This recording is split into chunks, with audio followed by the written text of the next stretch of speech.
áudio. Oi, pessoal, a gente tá no ar? Faz um sinalzinho para mim, Daniel. Aqui tá no ar, tá tudo certo. Tudo certo. Então, pessoal, bem-vindos aqui a mais um episódio do UX Experts Talks. Para quem não conhece, o UX Expert Talks é um programa exclusivo aqui do grupo, né, UX Experts do Facebook, né, e foi criado por 3 youtubers, né, eu, Andrei Gorgel, o Daniel Furtado. Fala um alôzinho aí, Daniel. E aí, gente, tô aqui com problemas técnicos, fazendo tudo funcionar. Mas tá dando certo. Vai dar certo. E também pelo Rodrigo Lemes. Rodrigo, dá um tchauzinho aí. E aí, pessoal, tudo bem? Estamos aqui no UX Experts mais uma vez com uma convidada super especial. Vai lá, Andrei. Exatamente. Bom, basicamente, para quem não conhece ainda esse programa aqui, né? Nós somos youtubers, né? Nós somos designers que temos canais de YouTube. E pensamos em criar um projeto juntos, que é exatamente esse aqui, o Expert Talks.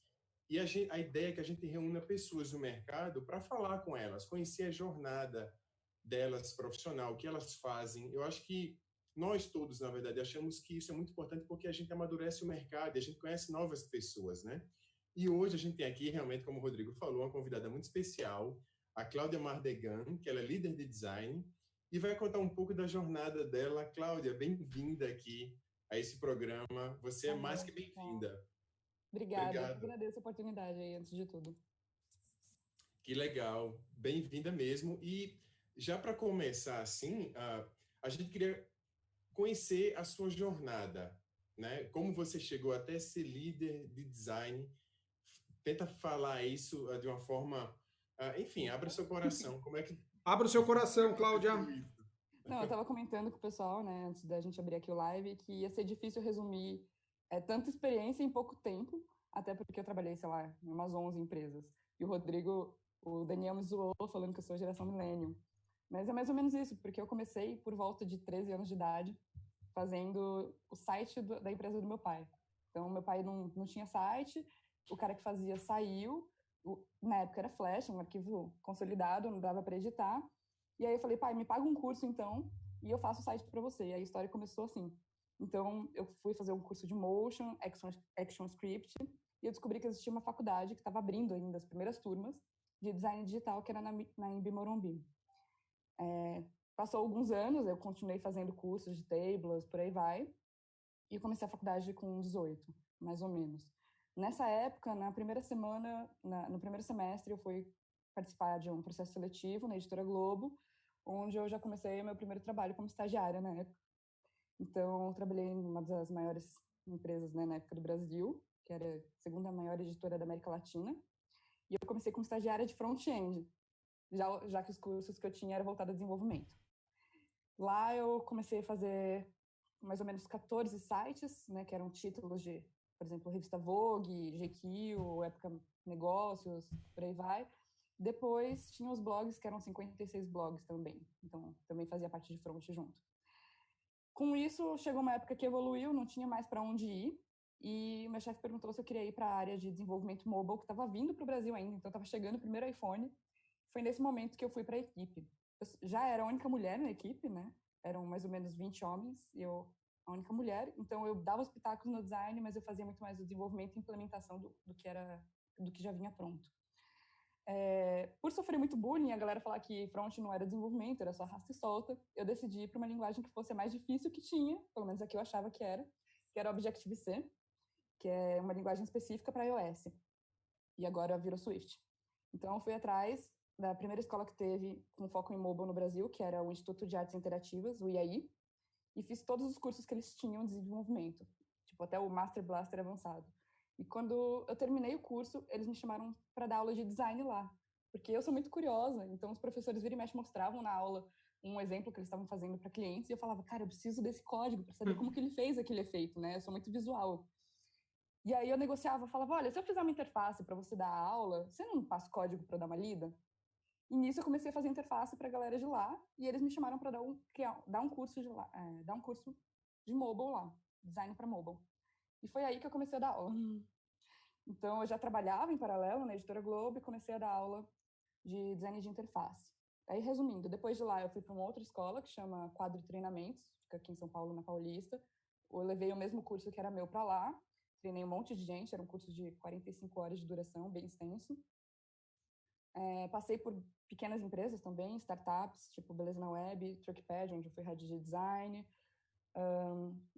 Fui convidada para trabalhar na Loduca, que estava entre as 5 maiores agências de design da América Latina também.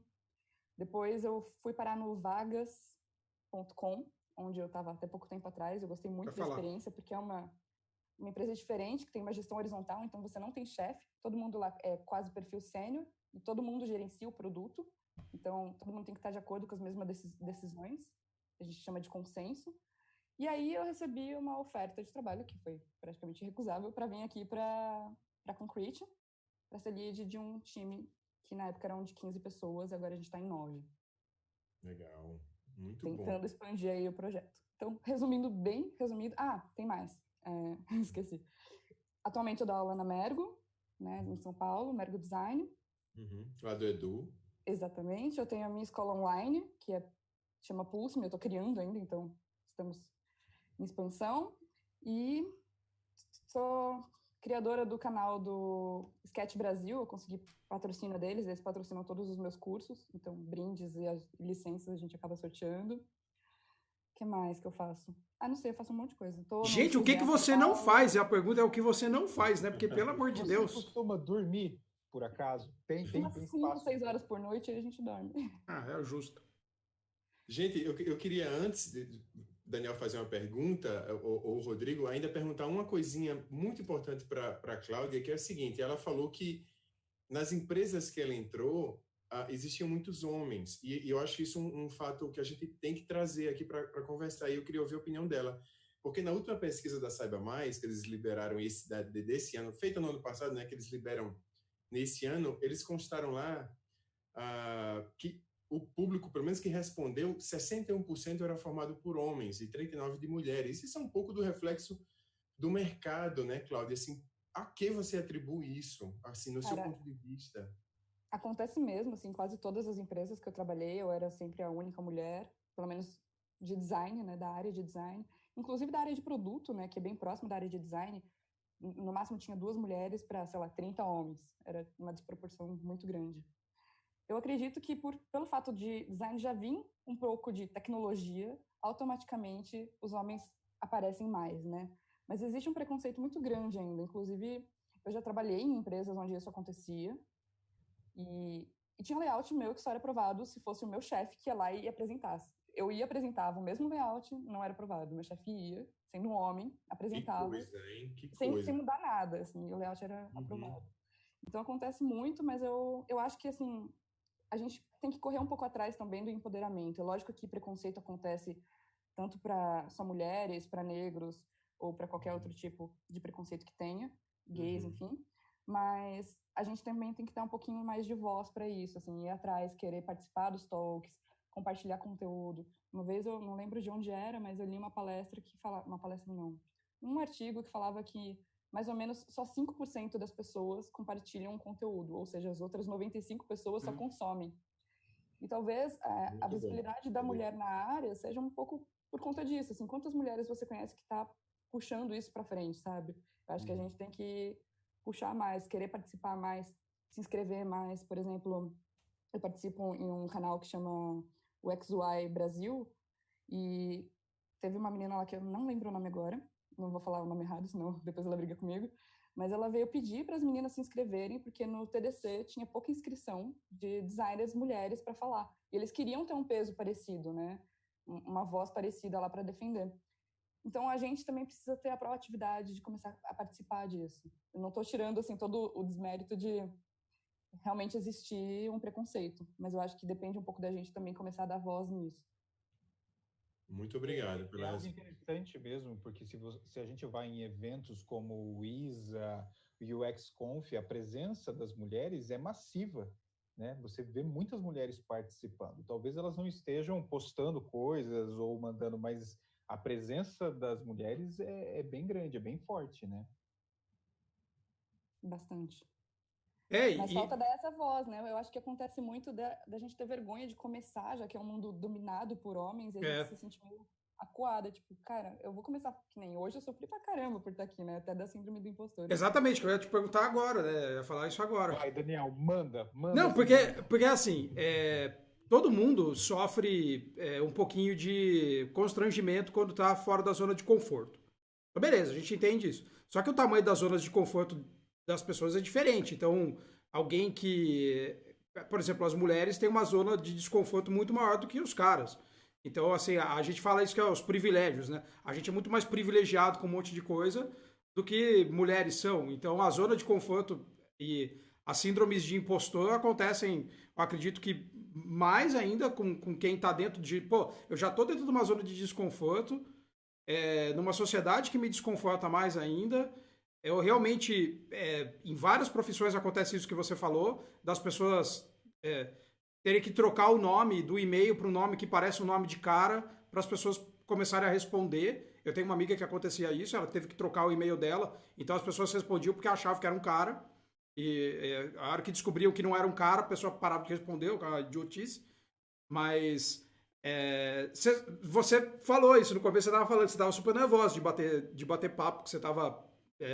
mesmo você tendo, tipo, uma pilha de conhecimento, uma pilha de experiência, mesmo assim você ainda, às vezes, se sente impostora. Ainda? Toda hora, né? Na verdade, toda hora. Nós só estamos com um problema técnico, porque toda essa frase, essa pergunta que o Daniel fez, ficou focado em mim.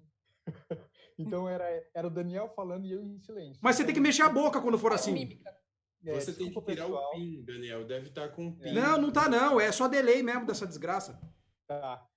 Então vai lá, Cláudia. Então, na verdade, eu sofro o tempo todo, assim. Eu acho que muita gente já ouviu falar da síndrome do impostor. Basicamente, é uma síndrome que existe mesmo, assim, psicólogos tratam isso.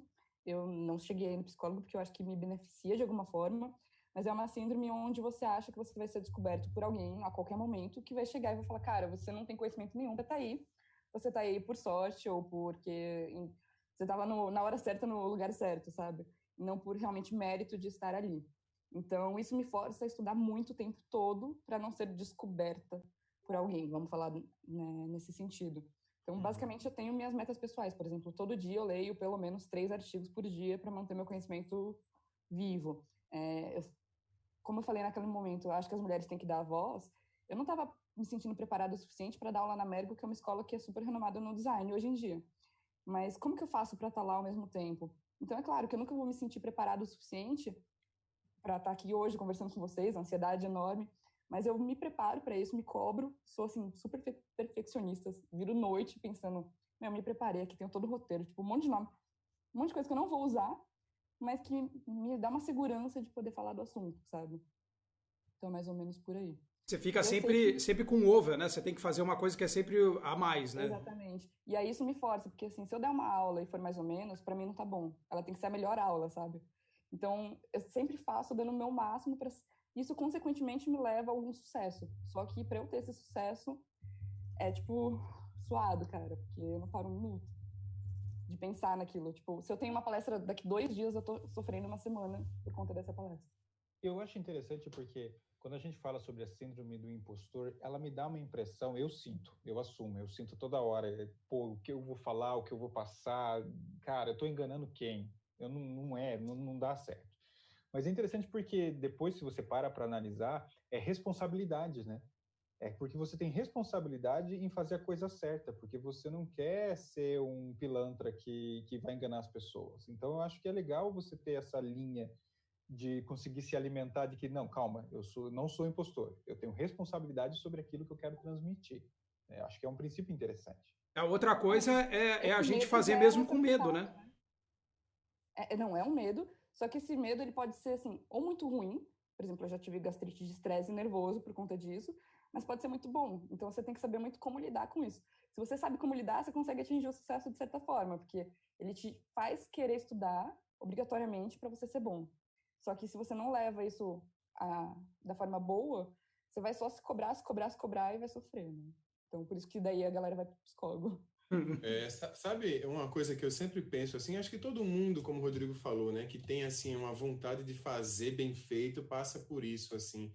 Mas existe uma coisa, assim, que a gente precisa saber que todos nós, assim, somos vulneráveis de alguma forma, né? Quando você entende isso, você aceita a sua vulnerabilidade e aceita que o outro também está vulnerável, sabe? E, enfim, todo mundo está igual, assim, entende? Eu acho que isso ajuda muito a gente. Isso é importante, mas ao mesmo tempo, cada vez que a gente sobe mais na carreira, a gente tem uma responsabilidade muito maior.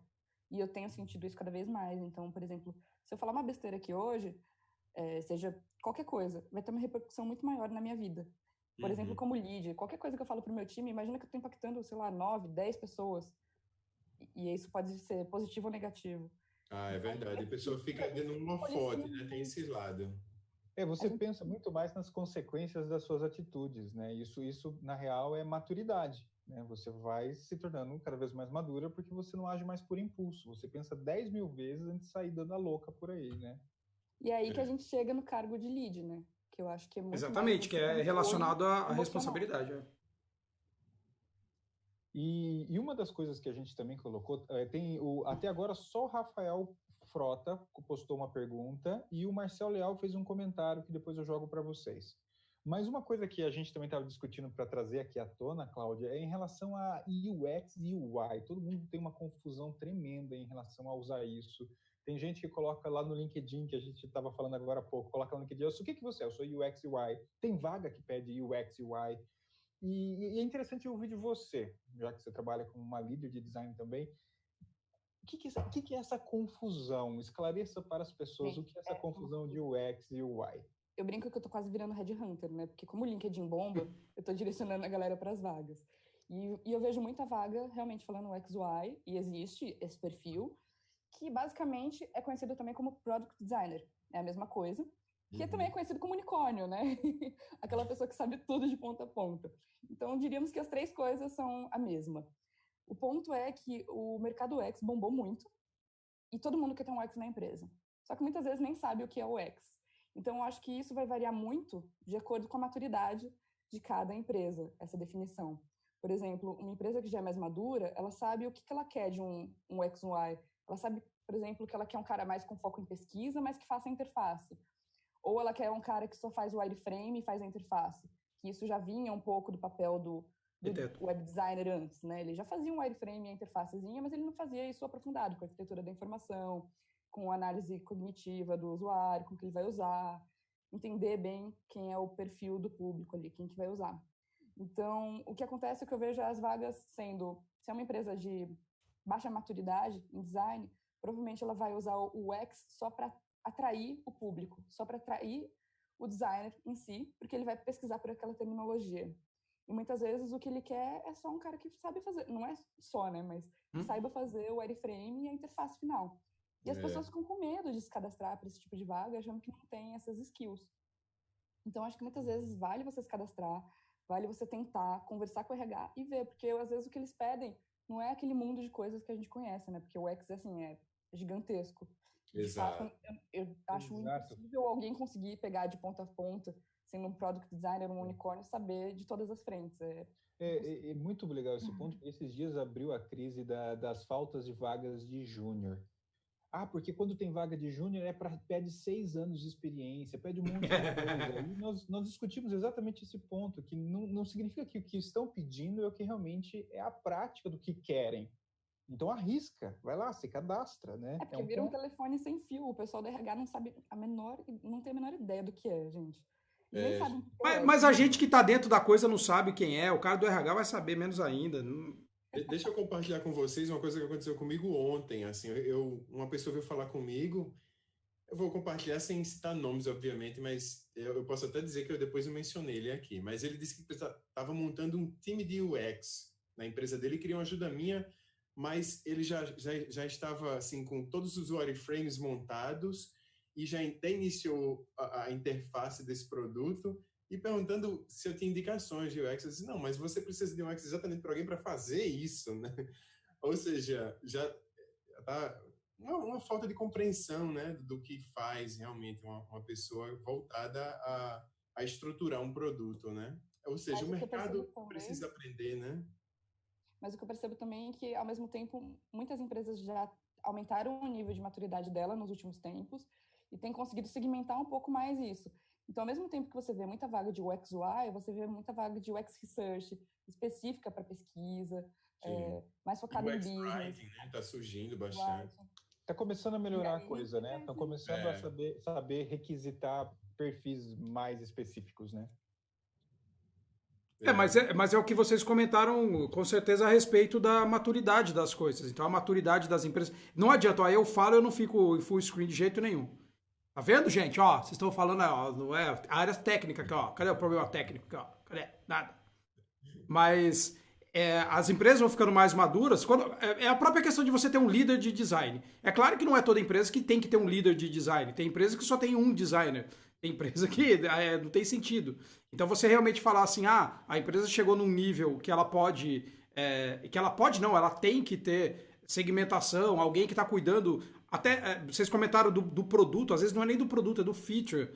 Tem um time que cuida só daquele feature, tem um time que cuida só do mecanismo de busca, tem um time que cuida só da landing page. Então depende, claro, que do tamanho das coisas, né? Quanto mais industrializada é a empresa, mais ela depende de especialidades, né? Então, isso é comum para qualquer coisa. Né? Esse gancho, me diga você, Rodrigo, como que se torna um lead? Você tornou antes de mim, então te peguei agora.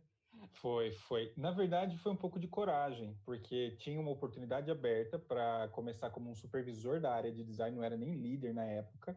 E os caras falaram assim, quem quer? Jogaram assim na roda. E era uma equipe de 10 pessoas. E aí, nessa hora, eu falei, eu quero, me dá, eu vou ver qual é que é esse negócio. Óbvio, apanhei pra caramba, não dá tempo de contar toda a história, mas eu acho que eu levei uns 10 anos para realmente descobrir o que era liderar uma equipe. Eu tenho uma pergunta para vocês dois, então, para Rodrigo e para Cláudia. Qual é, assim, a característica que vocês têm mais importante na hora de atuar como um líder de design? Cláudia, você é convidada, você fala primeiro. Deixou a bucha para mim. Cara, eu sofri um pouco no começo, quando eu mudei para esse cargo, vamos falar assim, para esse papel, na verdade. Porque eu saí completamente do dia a dia, assim. Eu quase não abro mais o Sketch no meu dia a dia, eu abro só para dar aula. E eu abro muito planilha de Excel. Mas eu sinto que é basicamente gestão de pessoas e problemas, né? Imagina que você tem um time, sei lá, de 10 pessoas, pelo menos algum problema por dia você vai ter para resolver. Então, o dia que você não tem problema, você fica, cara, o que eu vou fazer hoje? Você não tem um entregável sólido, sabe? Você não tem um backlog que você olha lá, sei lá, no Trello e fala, beleza, eu tenho isso para fazer a semana toda.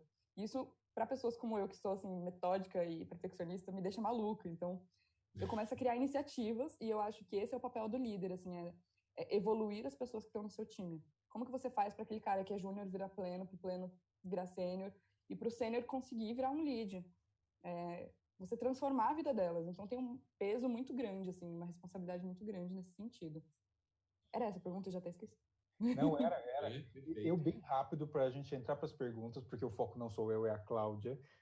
Isso vale uma outra conversa. Eu acho que é isso que a Cláudia falou, é você saber ouvir, você saber resolver problemas e ser a ponte entre times, gerência, equipe, é você fazer ter essa visão 360 para fazer com que a coisa funcione.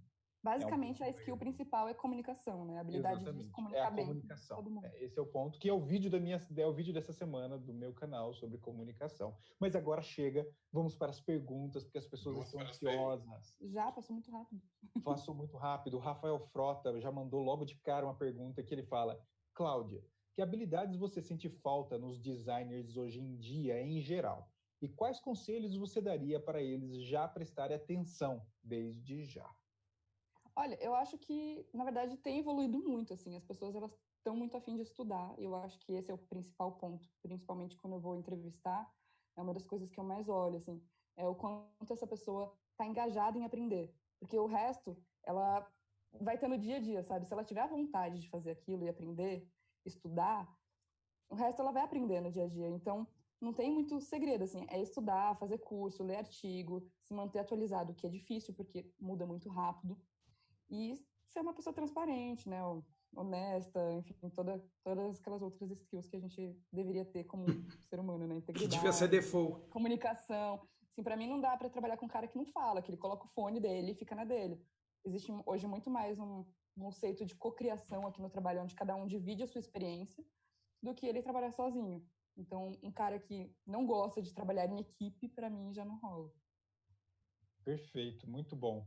Mandaram alguns comentários também, tipo, acho irado isso e acho que entra um outro fator aí. A gente tem medo porque quer fazer algo para os outros e não pelo nosso próprio prazer de fazer, quando a gente falou sobre a questão de impostor.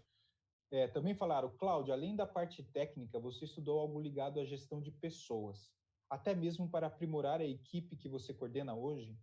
Sim, quando eu sou muito maluca, né? Porque eu já estava assim, fazendo um monte de freela, trabalhando, dando aula, e aí eu inventei de fazer uma MBA. Pra cabeça, eu pra cabeça. Eu fiz uma MBA em gestão de TI, porque eu achava que, como designer, eu já tinha insumo suficiente, e eu queria entender o lado técnico também, para conseguir conversar de igual para igual com os desenvolvedores, mesmo já tendo sido desenvolvedora. E eu também escolhi essa matéria porque é a que tinha maior carga horária de gestão de pessoas. E foi o que me deu outro norte, assim. Eu acho que vale muito e você tem que saber como lidar com conflito, você tem que saber que gerenciar pessoas, elas não são todas iguais, que um júnior, ele precisa de um acompanhamento mais próximo, que um sênior, se você ficar mais próximo, o cara não vai gostar e ele vai pedir demissão. Então, como que você lida com isso sei lá, às vezes não só salário vai motivar a pessoa, mas como que você motiva? Como que você faz para dar um feedback positivo e um parabéns? E a parte mais difícil, como que você faz para dar um feedback negativo sem fazer com que a autoestima da pessoa caia, porque essa é a parte mais difícil de todas, né? Tipo, cara, eu preciso que você continue engajado, mas eu preciso puxar sua orelha aqui porque você errou. Então... Ó, o aviso de 10 minutos pulando na tela. Olha lá, então temos mais 3 perguntas, vamos rapidão nelas. Vocês podiam falar um pouco sobre ser o único designer da empresa? Acho que tem muito a ver com essa questão de empresas se interessarem nesse profissional UX e UI e cobrarem que ele faça todo o processo. Rapidão, Cláudia. Já trabalhei muito assim. Ai, gente, que pressão. Já trabalhei muito assim. Acho que faz parte da experiência profissional, porque é onde você mais ganha conhecimento, porque você faz de ponta a ponta sozinho, você tem uma responsabilidade grande em fazer. Isso não tira a bagagem de você poder compartilhar isso com outro designer para ter esse conhecimento do que ele acha do que você está fazendo. E, cara, uma hora você pula fora e vai para outro lugar onde vai conseguir aprender mais. Mas eu acho que faz parte do processo trabalhar sozinho. Todo mundo já trabalhou sozinho um dia. E essa maturidade você vai ter que mostrar para a empresa com dados e números, que daí não tem argumento contra, falando, olha, eu estou fazendo isso aqui de trabalho, eu só consigo executar até aqui. Se você quiser que eu entregue mais, consequentemente, a gente precisa contratar mais alguém. E aí você começa a coordenar essa pessoa porque você estava ali há mais tempo e assim você vai crescendo. Quer me completar? Muito bom. Não, aqui ninguém completa nada, Cláudia. A voz é sua hoje. A gente já faz muita coisa, muito vídeo para ficar falando. Penúltima pergunta. Eu demorei para entender de UX que é capaz que eu ainda não tenha entendido certo. A experiência do consumidor consegue ser aplicado no software também? Se sim, alguém poderia me dar alguns exemplos? Nossa, eu não mexo muito com software, eu costumo mexer mais com produto. Mas a minha visão é que a gente tem a experiência do usuário de ponta a ponta, né? Por exemplo, no e-commerce, que a minha experiência é a partir do momento que ele entrou no site até o momento que chega lá a embalagem e ele abre se aquilo está quebrado, não está, se tem um cheiro diferente que vai remeter ele a lembranças positivas, negativas, se demorou o pacote. Então, é de ponta a ponta mesmo. Deveria envolver tudo, seja um software, um produto ou qualquer coisa. Uma garrafa de Coca-Cola. Última pergunta, de um carro. Exato. Última pergunta. A partir de quantos projetos desenvolvidos pode-se considerar ser um profissional júnior, sênior, pleno e etc., Cláudia? Cara, eu acho que não é por questão de quantos projetos. Isso que eu ia falar, que unidade de medida louca. eu muitas vezes eu achava que eu era sênior e eu tava como pleno e eu ficava puta da vida com isso. E é do jogo. Faz parte, porque eu entendi que o pleno, o sênior, o lead, a maior parte, a principal parte não é só a técnica, né? O quanto você sabe argumentar com o cliente, o quanto você sabe defender a sua interface. Você sabe me dizer por que você colocou o botão na direita e não na esquerda? Por que tá azul e não laranja? Então, é muito mais essa maturidade do cara, sei lá, ele veio e criticou a sua interface. Você soube lidar com isso positivamente? Você ficou puto, xingou o cara e defendeu que aquele é seu filho e você vai ser daquele jeito e pronto, né? A gente tem muito esse problema quando a gente faz uma interface, fala que é nossa e ninguém mexe. Então, eu acho que a maturidade vem com isso, vem com essas experiências profissionais, com esses perrengues que você passa, e aí você se transforma em pleno e sênior. É mais tempo de casa. Né? Legal. Eu passei por uma pergunta, mas está aqui, eu não vou deixar. A Cláudia mandou, não é a Cláudia, não. A Fábia Coelho mandou, não vamos esquecer a pergunta dela. Eu acho que a pergunta é, além da parte técnica, não, uma coisa... cadê a pergunta dela? Cadê a pergunta dela, Andrei? Ao vivo! 6 minutos! Cadê a pergunta? Cadê? Meu Deus, essa interface de perguntas é completamente maluca, né? Aqui, mas achei. Achei essa.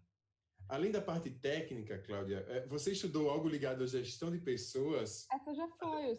Já foi. Não, eu fiz o curso do Anderson também, que eu indico muito, do Anderson Gomes. Um curso de design. É muito bom, vale a pena.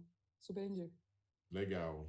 Massa. Respondido, pelo menos, Fabiana. Tá tudo respondido. Conseguimos cobrir todas as perguntas do nosso público. 27 pessoas cravadas ao vivo assistindo a gente no UXperts. O recorde. Boa audiência. Boa. Temos um tempo ainda para trocar uma ideia qualquer. Sabe o que eu ia falar? Pra galera começar a seguir a Rochelle King. Ela é uma mulher, tipo, bem foda mesmo. Ela foi VP de produto do Spotify. E hoje ela é VP de produto, se eu não me engano, do Netflix. Isso.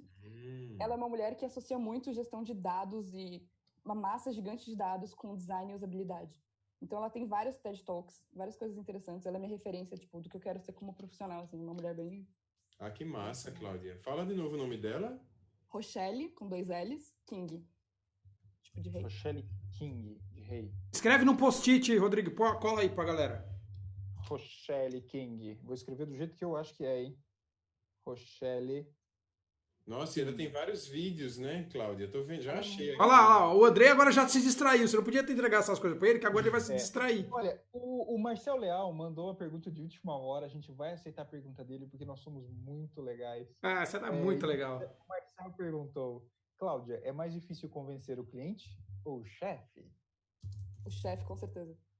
Pronto, o cliente, se você levar números e dados, você prova para ele que aquilo é melhor.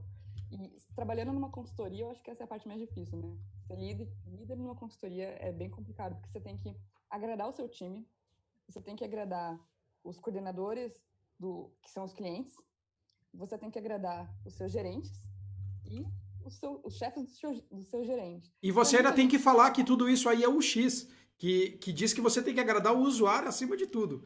Então, exatamente. E fazer com que o usuário seja a pessoa principal ali na jogada. Como é que ele vai ser protagonista com tanto protagonista, né?